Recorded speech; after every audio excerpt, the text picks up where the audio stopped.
गांव के एक सुनसान कोने में, जहां से लोग अक्सर नजरें फेर कर निकल जाते थे, वहां एक जर्जर सी झोपड़ी खड़ी थी। इतनी टूटी हुई कि उसे घर कहना भी सच से ज्यादा एक मजबूरी लगता था। आज ठंड कुछ ज्यादा ही चुभ रही है। ऐसा लग रहा है जैसे हड्डियों के अंदर किसी ने सुइयां चुभा दी हो। ठंड नहीं है कमला, ये उम्र है। जब शरीर जवाब देना बंद कर देता है तो हर मौसम दुश्मन लगने लगता है। आज ठंड बहुत लग रही है और बारिश भी है कि रुकने का नाम ही नहीं ले रही। हाँ कमला, और हमने सुबह से कुछ खाया भी नहीं है। अगर बारिश थम जाए तो शायद कुछ इंतजाम हो पाए।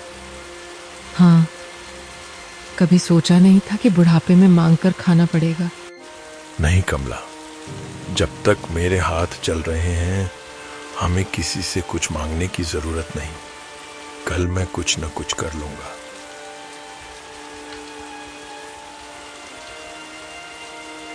बारिश की आवाज के बीच दोनों बिना कुछ खाए चुपचाप लेट जाते हैं। भूख पेट में थी और ठंड हड्डियों में, लेकिन नींद मजबूरी बनकर आंखों पर उतर आई।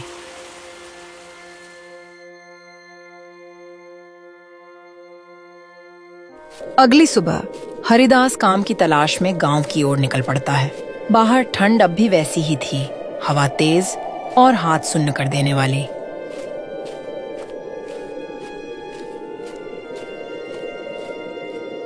हरिदास गांव के स्टेशन पर पहुंचता है। चारों ओर ठंडी हवा चल रही होती है। तभी उसकी नजर स्टेशन के एक कोने पर जाती है।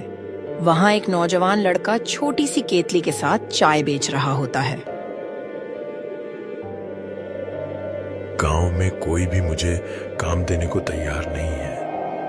लगता है अब मुझे भी गांव के किसी कोने में एक छोटी सी चाय की टपरी खोल लेनी चाहिए।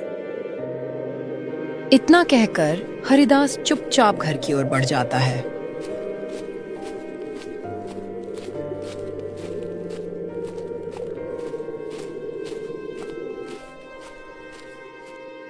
कमला, गांव में शायद अब कोई काम न मिले। मैंने सोच लिया है मैं गांव में ही एक छोटी सी चाय की टपरी खोलूंगा। पर हम चाय की दुकान कहाँ खोलेंगे? कहीं कोई खाली जगह दिख जाएगी, उसी कोने में अपनी टपरी लगा लेंगे। ठीक है, अपना ख्याल रखना। बाहर ठंड भी बहुत है। चलो, अभी मुझे बर्तन और थोड़ा बहुत सामान इकट्ठा करना है।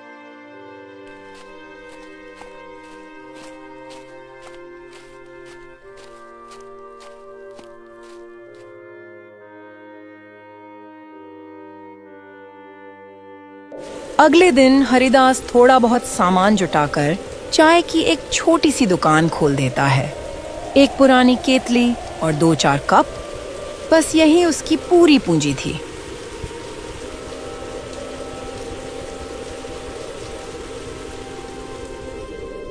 सुबह सुबह एक ऑटो वाला हरिदास की दुकान पर आकर रुकता है।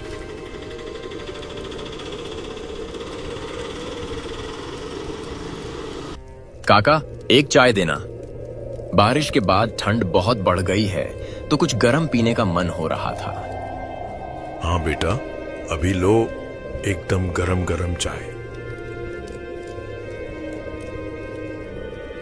रिक्शा वाला चाय का कप हाथों में लेकर धीरे धीरे चाय पीने लगता है। काका, चाय तो बहुत ही अच्छी थी। ठंड एकदम दूर हो गई। अब मैं चलता हूँ और सबको बताऊंगा कि आपकी चाय सच में कमाल है। धन्यवाद बेटा, फिर से चाय पीने आना।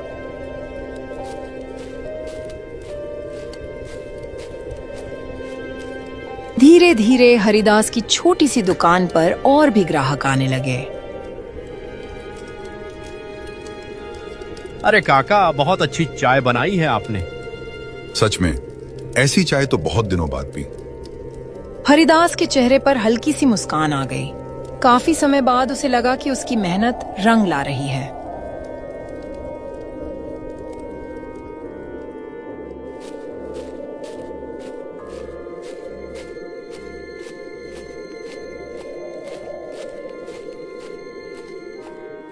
कैसा रहा आज का दिन? ठीक रहा। आज कई लोग आए थे, सबको चाय पसंद आई। सच? इतनी जल्दी? हाँ, एक रिक्शा वाले ने तो कहा कि वह सबको बताएगा हमारी चाय के बारे में। तो फिर हमारी मेहनत बेकार नहीं गई? नहीं कमला, आज पहली बार लगा कि हम फिर से कुछ बना सकते हैं। भगवान करे ये दुकान चल जाए, ठंड में लोगों को गर्म चाय मिले और हमें 2 वक्त की रोटी। दोनों अपनी छोटी सी दुकान की बातें करते रहे। उनकी आवाजों में अब डर कम था और उम्मीद ज्यादा।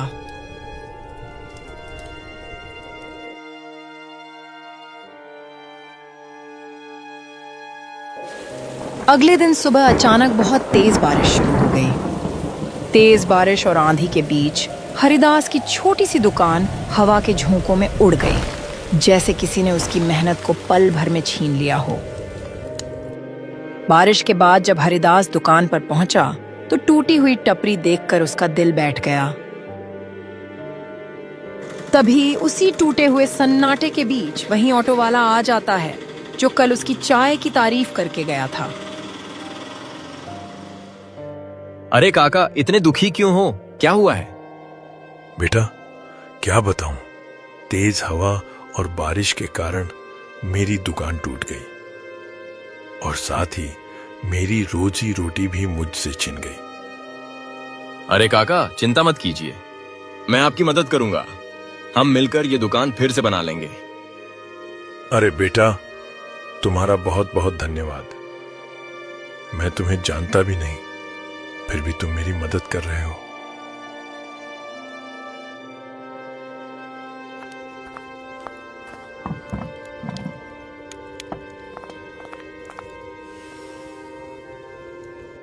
लीजिए काका, आपकी दुकान फिर से बन गई। अब आप अपना काम फिर से शुरू कर सकते हैं। धन्यवाद बेटा, तुमने मेरी इतनी मदद की। कोई बात नहीं काका, अब मैं चलता हूं, फिर आऊंगा आपकी चाय पीने।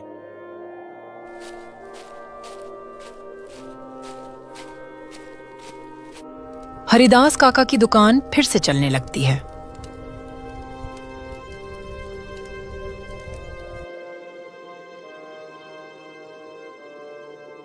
चाय की कमाई से हरिदास अपनी झोपड़ी की मरम्मत करवाता है।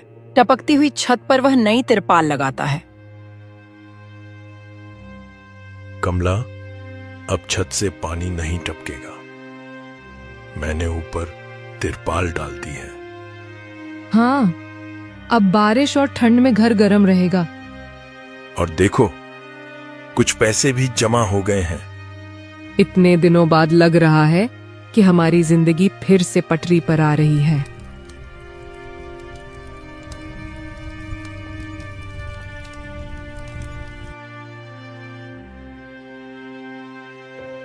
इसी तरह दिन बीतते गए।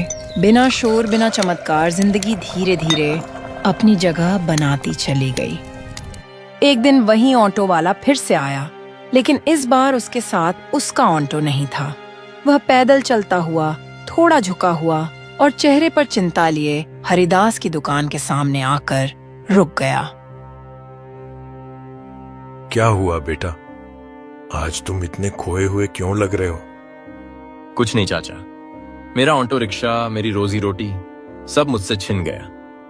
क्या हुआ बेटा, जरा ठीक से बताओ। मैं समझ नहीं पा रहा हूं कि ऐसा क्या हो गया। काका, कुछ दिन पहले जब मुझे ये ऑटो खरीदना था तो मैं एक जमींदार से पैसे लेने गया था।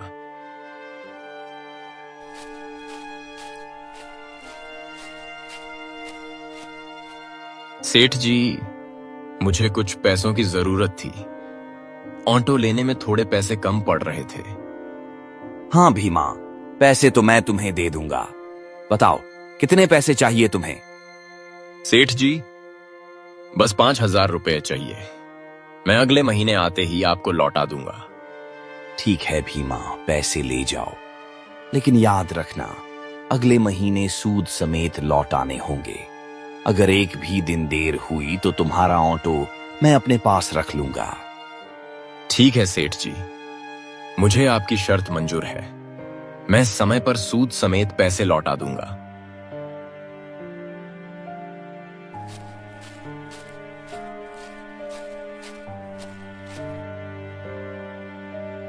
एक महीना बीत जाता है। एक महीने के बाद सेठ रास्ते में भीमा को रोक लेता है। उसकी आंखों में सख्ती थी और आवाज में वही पुराना घमंड। भीमा, मैंने कहा था ना कि 1 महीने बाद मुझे मेरे पैसे वापस कर देना। माफ कीजिए सेठ जी, किसी कारणवश मैं अभी पैसे नहीं दे पाया। बस कुछ दिनों का और समय दे दीजिए, मैं जरूर लौटा दूंगा। नहीं भीमा, अब कोई बहाना नहीं चलेगा।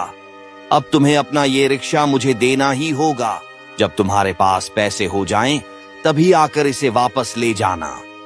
पर सेठ जी, ये रिक्शा ही तो मेरी रोज ही रोटी है।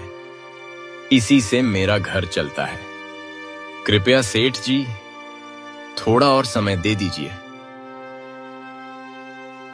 सेठ उसकी एक भी बात नहीं सुनता। बिना किसी दया के वह भीमा का ऑटो रिक्शा अपने साथ ले जाता है।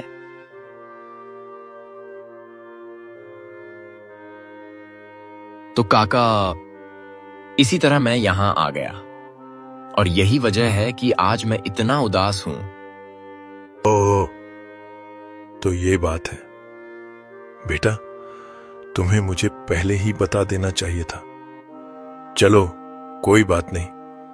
अब चलो मेरे साथ, हम उस सेठ के पास चलते हैं। ठीक है काका, जैसा आप कहें।